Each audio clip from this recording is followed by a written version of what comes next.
5 sources de revenus dont tu as besoin et surtout si tu n'as pas besoin de quitter ton travail. Donc, comment générer du revenu supplémentaire ou complémentaire? J'en ai déjà fait, je suis passée par là et je t'apprends ici 5 meilleures manières de le faire pendant que tu es encore employé. Bien sûr, c'est difficile de générer du revenu à côté de ton travail à temps plein, mais quelles sont les 5 manières de le faire sans que tu aies beaucoup d'efforts et que tu dépenses beaucoup de temps là-dessus? Donc, si vous aimeriez que je partage avec vous comment moi je l'ai fait quand j'avais mon travail à temps plein, donc n'hésitez pas à liker cette vidéo et ajouter vos questions. Je serai ravie de répondre dans les prochaines vidéos. Donc, j'ai passé plusieurs années à travailler dans le corporate à temps plein, mais aussi à faire grandir un portfolio de business digitaux et de produits digitaux. Donc, je l'ai fait progressivement, bien sûr.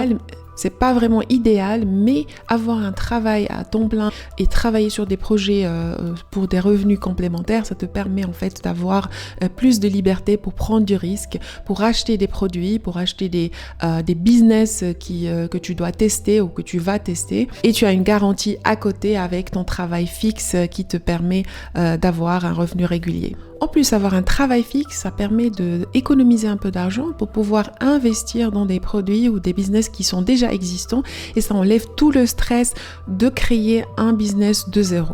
Avant, l'opportunité des business digitaux n'existait pas et aujourd'hui avec l'IA, donc je trouve que c'est incroyable. Donc on peut vraiment générer de l'argent de manière très efficace et très rapide à côté du travail à temps plein et ce serait dommage vraiment si on ne peut pas en profiter. Et c'est ce que je fais exactement depuis quelques années. Donc j'achète des business qui sont existants, des business digitaux qui sont rentables, je les fais évoluer et j'utilise le bénéfice pour réinvestir dans d'autres projets et agrandir mon portfolio de business digitaux.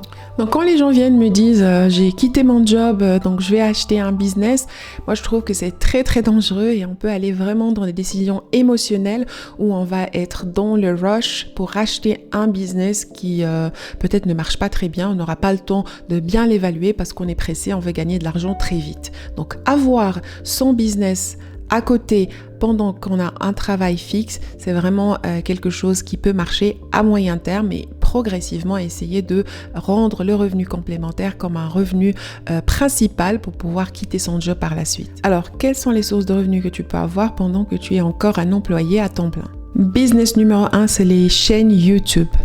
Donc j'ai aidé quelques personnes à acheter des chaînes YouTube. Ça peut être un business de côté, à côté du travail à temps plein. Si tu aimes la création de contenu, ça peut être faceless. Donc bien sûr, il n'y a pas besoin de montrer ton visage, mais il faut que tu sois vraiment quelqu'un de créatif. Tu aimes la création de contenu. Il faut que tu aies un peu de connaissances dans le sujet de la chaîne YouTube que tu veux acheter. Donc il y a des chaînes YouTube qui marchent très bien, qui sont bien monétisées avec de la publicité. Et on peut aussi utiliser cette chaîne YouTube pour générer du trafic vers un site web où on va vendre des produits digitaux par exemple. Donc ce qui est bien avec les médias business ou dans l'achat des médias business, c'est qu'on achète une audience qui est déjà intéressée par un sujet mais aussi intéressée par des produits ils n'ont pas encore acheté. Et donc on peut vraiment utiliser cette opportunité pour construire d'autres produits digitaux ou d'autres produits physiques même pour leur vendre. On peut aussi transférer cette audience à une liste email, donc on va vraiment être propriétaire de cette liste et on peut par la suite donc vendre avec des affiliations ou des sponsors, des sponsorships sur des newsletters. Donc il y a différentes sources de revenus qu'on peut générer avec la chaîne YouTube, mais il faut bien choisir la bonne. Il faut que ce soit la niche qui vous intéresse et qui vous convient, mais aussi faire un bon audit au préalable pour savoir si cette chaîne vaut le coup et vaut le prix. Donc tu peux acheter aussi un compte Instagram ou TikTok qui est monétisé. Il y a beaucoup de plateformes qui offrent des comptes de réseaux sociaux à l'achat que je vais expliquer dans mes prochaines vidéos. Deuxième source de revenus, c'est les sites web e-commerce ou les e-shops. Il y a quelques années, j'ai créé des sites web e-commerce mais qui n'ont pas marché du tout.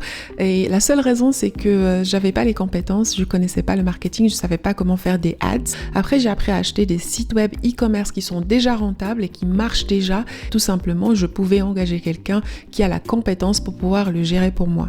Donc c'est un business très intéressant si vous faites bien vos calculs. Donc vous pouvez déléguer une partie, payer une partie à des freelancers qui vont faire le travail difficile et ensuite vous partez avec une marge qui est très intéressante et vous pouvez avoir un retour sur investissement sur quelques mois, voire maximum une année si vous faites le bon choix. Troisième source de revenus, c'est les newsletters. Pourquoi Pourquoi les newsletters sont intéressantes pour les gens qui travaillent à temps plein? Bien sûr parce qu'ils ont un minimum de coûts opérationnels et aussi vous ne dépensez pas beaucoup d'argent pour l'acheter. Et ensuite, vous n'avez pas besoin de beaucoup de temps pour gérer une newsletter. Maintenant, la valuation des newsletters, elle est beaucoup plus élevée que du e-commerce par exemple parce qu'ils ont beaucoup moins de risques. Donc, moins de risques on a sur un business, plus la valeur augmente et plus on va payer pour l'acheter. Donc quand tu achètes une newsletter, tu achètes vraiment une liste de gens qui sont inscrits à cette newsletter-là, qui vont payer toute l'année pour avoir accès à ta newsletter. Donc c'est un revenu récurrent et plutôt stable.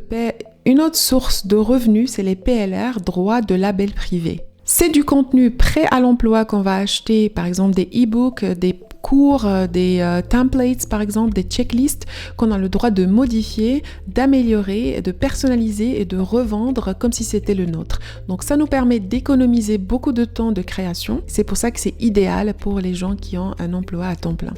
Donc il y a besoin de peu de compétences techniques, donc on adapte tout simplement le contenu qu'on a acheté pour le rendre prêt à la vente en ajoutant notre propre label ou notre propre logo et notre propre branding tout simplement. C'est des produits digitaux, il n'y a pas beaucoup de coûts opérationnels, on achète, on revend à plusieurs personnes, plusieurs fois. Donc c'est très intéressant si on veut des revenus récurrents. C'est surtout pour des gens qui n'ont pas des revenus énormes à investir dans les produits ou les business digitaux, ça coûte pas très cher. C'est des produits qu'on peut acheter en bundle, donc en package avec différents formats et qu'on peut simplement modifier. Ça peut coûter entre 100 et 500 euros à l'achat. Le cinquième et le dernier business, c'est les sites d'adhésion. Les sites d'adhésion, donc c'est des plateformes en ligne où les membres vont payer des abonnements récurrents, mensuels ou annuels, en contrepartie d'accès à des cours ou à du contenu tout simplement. Ça peut être des cours en ligne, des documents ou des forums ou des groupes ou accès à des communautés. Donc pourquoi c'est des revenus intéressants pour les salariés? C'est parce que c'est des sites d'adhésion où les membres vont payer de manière régulière pendant une année et le paiement se fait automatiquement. Donc une fois créé, ça peut continuer à tourner tout seul, on peut automatiser les systèmes, on peut programmer à l'avance les contenus et les communautés vont s'auto-animer et on peut se concentrer sur l'évolution du site web. Donc maintenant que vous avez les 5 sources de revenus possible pour les gens qui travaillent à temps plein. Donc n'hésitez pas à mettre en commentaire quels sont les types de sources de revenus qui vous intéressent et je vais mettre d'autres vidéos pour vous expliquer encore plus dans les détails comment acheter, comment faire améliorer ces business.